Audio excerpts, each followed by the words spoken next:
Welcome to the Science of Yoga Part 6, Karma.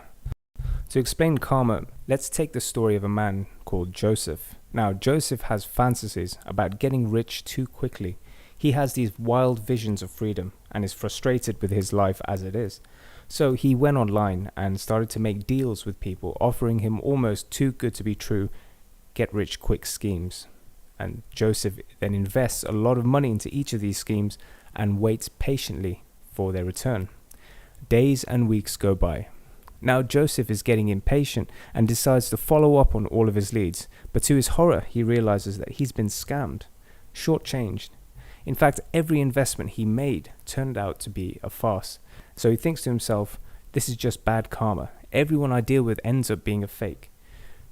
And his mind immediately externalizes the problem. It makes it seem like he's the victim here and the perpetrators are out there.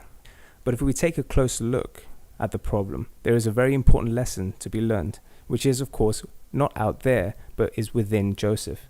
Namely, it was he who had fantasies about getting rich too quickly, and it was this that made him weak, beguiled, easily manipulable. He was therefore easy pickings for the manipulators out there, just like a wolf can smell a wounded sheep from miles afar. So the average brain always looks outside and blames what's happening out there for its problems, but will avoid at almost any cost looking back at itself to see the original cause.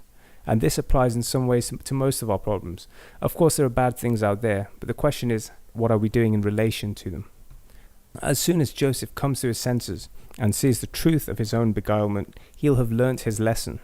Once Joseph stops getting lost in fantasies and sees things more clearly, suddenly the wolves out there start to disappear. They can't smell any blood anymore. And Joseph decides now to take a much more measured and concrete approach.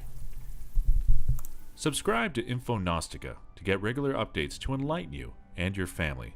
Join our community while you're here. Until next time, Padawans.